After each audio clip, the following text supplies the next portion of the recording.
Okay, is it visible? Yes. Okay. So we were at the AML attributes. So first of all, what is AML attributes? So AML attributes is the attribute, or you can say the information which is required to perform the KYC on any entity. So based on different entity types, you need to collect different attributes or different information to fulfill the regulatory requirement. So we have already seen, I guess, in the okay. So we have updated the different AML attributes which is required as per different entity type. So let's say if you are performing KYC on private limited company, then you need to fulfill this type of attributes. If you are performing KYC on regulated entity, then you need to fulfill these attributes. So on for listed, then for investment fund, there are different attributes. For trust, there are different attributes, and so on. So that's the reason the entity identification is very important in KYC. So whenever you are doing KYC on any company, you need to identify the correct entity type. Like what should be the correct entity type? And once you identified the correct entity type, then you need to fulfill the requirements based on this entity types.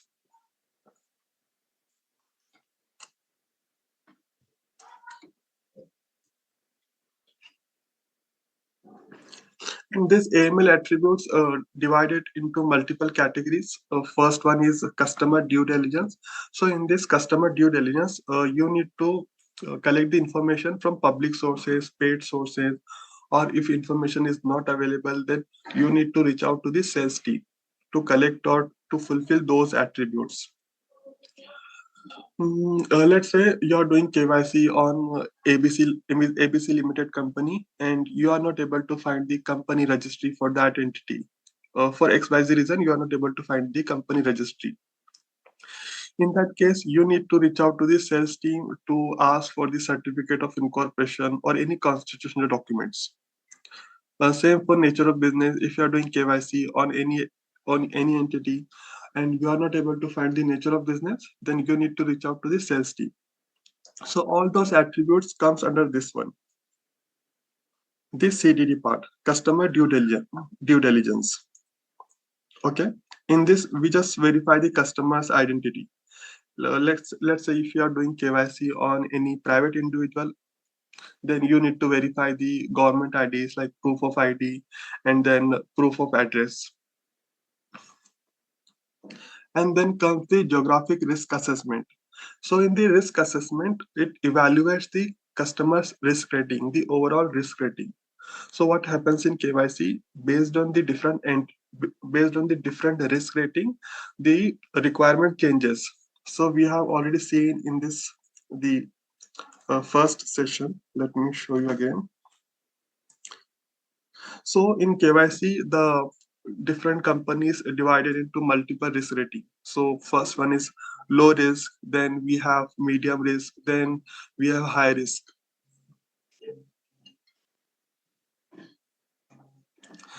Okay.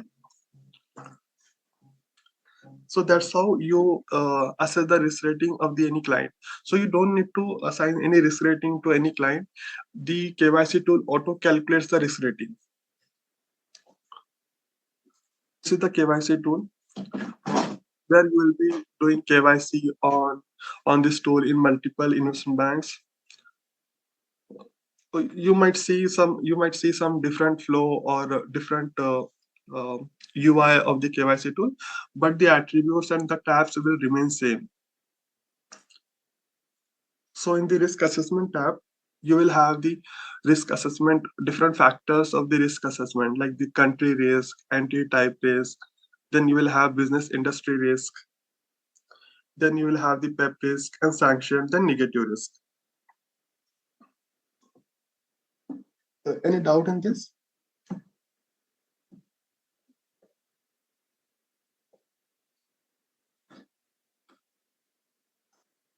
Divya, as Adrich.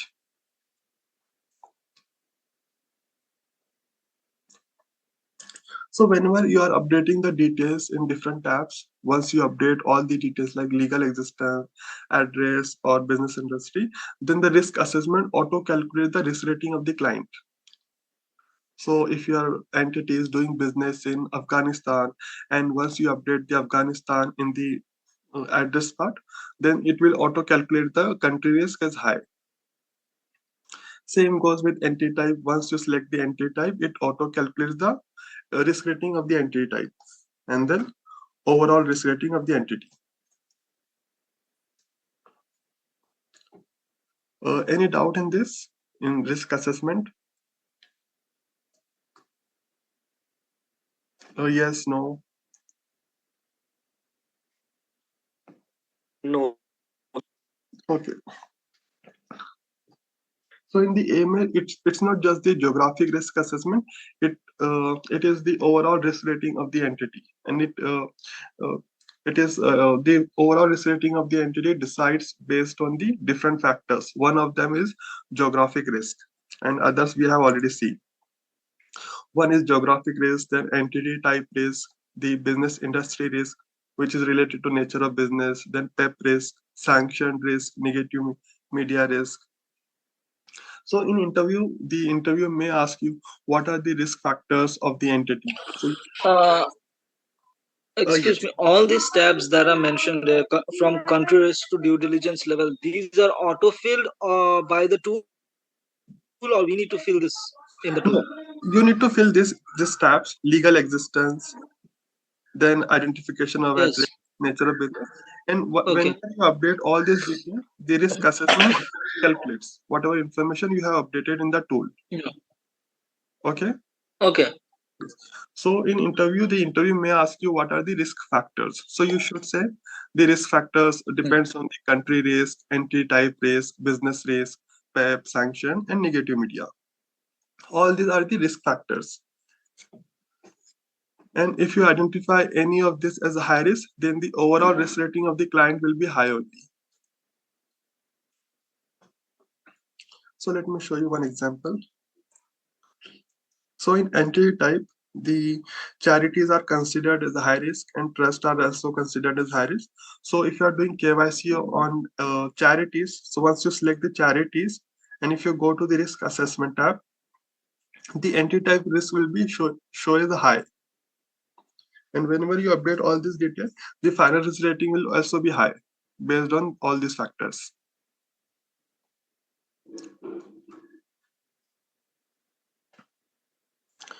So these are the risk factors. Then next, I have a question. yeah. So there can be charities that are very famous, right? What if we get something related to those charities? Like, will it take also as high risk? Because as you said, once we put charities, it's automatically goes for high risk entities. Correct, correct. So I'm sure there are pretty legit charities that work, that are well renowned all over the world. So how do we assess that? So risk Like, how rating do will we be, differentiate? yes. So it doesn't matter if the entity type is a charities, the risk rating will be high only. Okay, It okay, doesn't okay, matter if it's legitimate or illegitimate. okay. Then the next part is customer screening. So customer screening also one of the factors in risk assessment. So we have already seen in the tool, the PEP risk comes under screening, the sanction also comes under screening, and then the adverse media, negative media, it also comes under screening. So what happens in screening? There are some tools for screening. So whenever you are doing KYC on any entity, and once you fulfill all these requirements, you have updated all the requirements, then you need to perform the screening on the customer itself, and then the related parties like names of directors or UBOs. In this, you will search the entity's name or director's name or UBO's name on the screening tool to identify if it is a PEP or sanctioned or adverse media. And once you perform screening, you will update the results in the KYC tool, and then this field will automatically populated by from those screening results. If you identify any PEP raise, then the overall risk rating of the entity is high. If you identify any sanction, the overall risk rating of the entity will be high. And same goes with negative media. And then comes the risk-based approach. So if you identify any high-risk entity, so you need to send those type of cases to the FCC team, which is the internal financial crime compliance team of an investment bank, and they will reassess the risk rating. If they feel the customer is not a high risk, even though you have identified the charity or even though you have identified PEP or any high risk factor, but they have the authority to downgrade the risk rating of the client based on certain factors.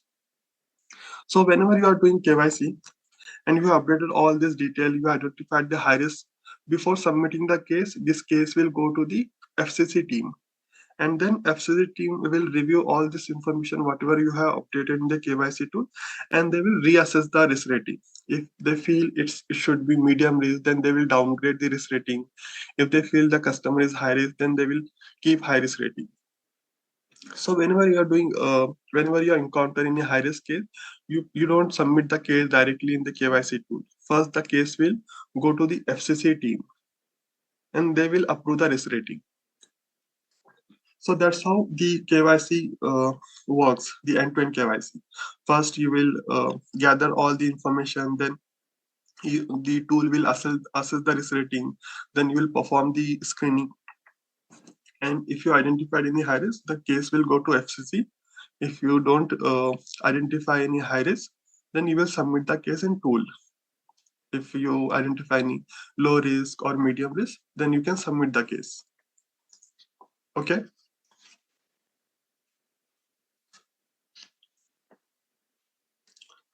Okay, so let's begin with the attributes now. So first one is the legal name. So this is the basic attribute which is required in all entity types. So when we are doing KYC, the first attribute you will verify the legal name. You will verify that whatever name you have received to perform the KYC, it should exist in the government registry or anywhere on the government regulatory sites, so that you can confirm that that this name is exist in government's record and it's not some fake company or illegal company. So there are different sources to confirm the legal name.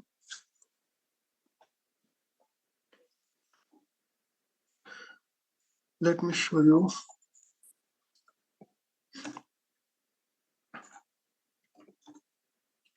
So if you are doing KYC on private limited company, here is the attribute, legal name. And these are the identification sources, like from which sources you can identify the legal name. So here the sources mentioned V1 and V2. So you can verify or collect the legal name from these sources, the V1 and V2. Now what comes under V1 and V2? So it's mentioned on page 40. So under identification of sources, under V1, you can collect the legal name from company registry, then certificate of incorporation. If it is not available, then trust deed. If trust deed is not available, so on. So these are the different sources to collect the legal name. And if you don't identify the legal name, if legal name is not mentioned in these sources, then you can search the legal name in these sources under V2. And you cannot confirm, you cannot collect the legal name from these sources, V3, V4, V5, it is mentioned here. Then you can collect legal name only from V1 and V2 sources. And this remains same across all investment banks. So it's not something like it differs from investment bank to bank, but it will remain same across all investment bank. Okay.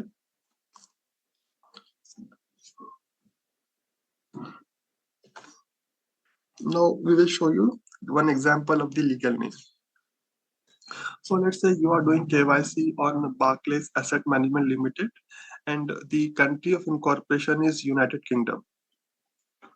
So whenever you are doing KYC, you will receive the entity name and country of incorporation from your manager or from the company. Then you need to perform KYC on this, and the country of incorporation is this. So based on the country of incorporation, you will perform the KYC. Now let's say you have received this entity to perform the KYC, which is Barclays Asset Management Limited, and this entity is incorporated, or you can say registered, in United Kingdom. So you will just open the source list. So this is the source list. In this source list, the registries or regulation and exchanges are mentioned along with the web links as per the different countries. So these are the different countries. We will just filter out with United Kingdom. So these are the sources for United Kingdom. We have already seen that currently we are verifying the legal name, and for the to verify the legal name, we can verify from V1 and V2 sources. And under V1, these are the sources. So first we will check this source, the company registry. So we have opened the Excel. We have filtered out with the country of incorporation, or you can say registered country, which is United Kingdom, UK. And under sources name, we will select the trade registry. So trade registry or company register is same. And we have this web link. So this is the URL for trade registry for United Kingdom. Just copy this, paste. This is the search page, and this is the registry for United Kingdom, and we call it as a UK company's house. So if you are giving interview in any MNC or any investment bank, interview may ask you what is the name of UK registry. So you should say UK company's house, and they will also ask you what information do you get from UK company's house. So I'll show you that as well. So this is the search page. Here you can enter the company name. We have this company name, Barclays Asset Management Limited. Just copy the name, paste here. Remove the legal form. So whenever you are searching the entity name on any source, let it be registry or Google or any source, just remove the legal form. This is limited, LTD, or corporation. So you'll get all the results. Otherwise, you will miss some hits. So just delete this. Click enter.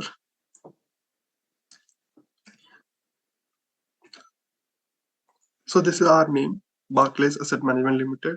Just click on this. Yes. So this entity is registered in United Kingdom, and we can verify this is registered. So we can consider this as a legal name. Then the registry has the company number and different information, register address, current company status, it is active, the company type or legal form, then company is incorporated, registered on 14th of August, and the nature of business of entity and the old name. So this is the legal name. So that's how you identify the legal name. And these are the different information mentioned in the UK Companies House. Under filing history, there will be some different information like annual report, the confirmation statement, and the annual report, and different information. And if you click on these people, you will get the names of directors or shareholders. Just click on the current officers. So you will get the only active directors. There are 22 already resigned directors. You don't need to consider the resigned directors. So just click on the current directors. You will get all the active directors list. So these are the different information which we can source from company's house, but we'll just focus on the legal name as of now. So you have identified the legal name. So you just copy this legal name and update in the KYC tool. Under legal existence, we have this attribute as legal name. Just enter here. You need to update the legal name or any attributes as per the source only. So in this source, it is mentioned like this. So you exactly copy and paste in the KYC tool. If limited is mentioned as LTD, then you need to copy exactly with LTD only. Let me show you one more example.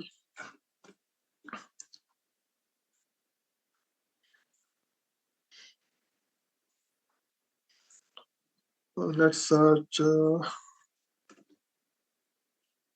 Wells Fargo. If you are doing KYC on Wells Fargo Limited, then you will just search the entity name and then you will get the list of different entities. Just click on the name which is matching with your entity. So you'll get all this detail like company number, registered address, status, legal form, when company is registered, the nature of business of this entity, and all this information. So this is for United Kingdom. Now let's assume you are doing KYC for any US based entity. So just remove the filter out the information with United States, the source name, just type the trade registry. So trade registry will be your first source to identify the legal name. Okay. This is the URL for trade for United States. Just copy this.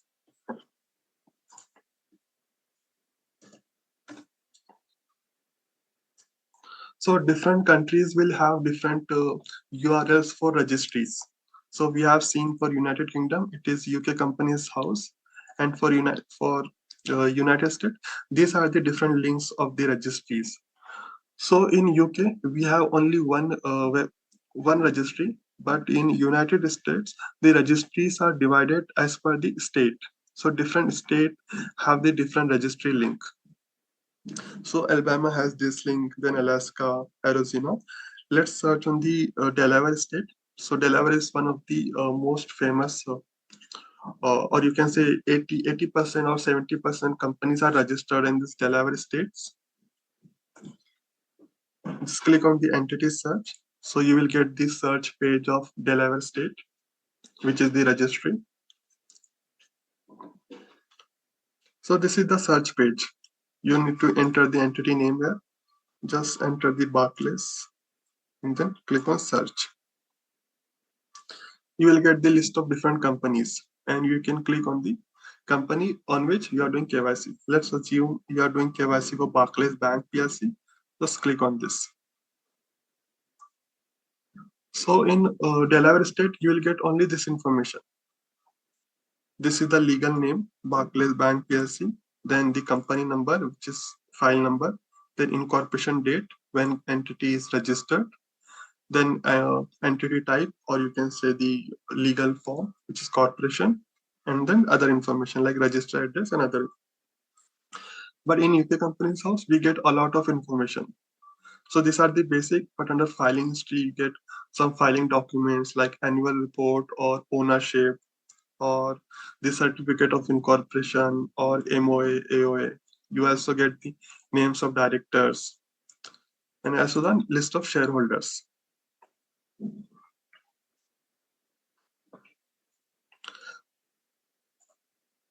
So that's how you identify the legal name based on different countries. So if you are doing KYC for UK, then you will search on UK Companies House. If you are doing KYC in US, then you will go to US sources. If you are doing KYC on Australia, then you will filter out with Australia.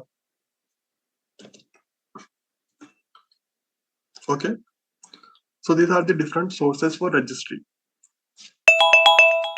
Any doubt in this? In legal form, legal name? Adri, Jas, Divya.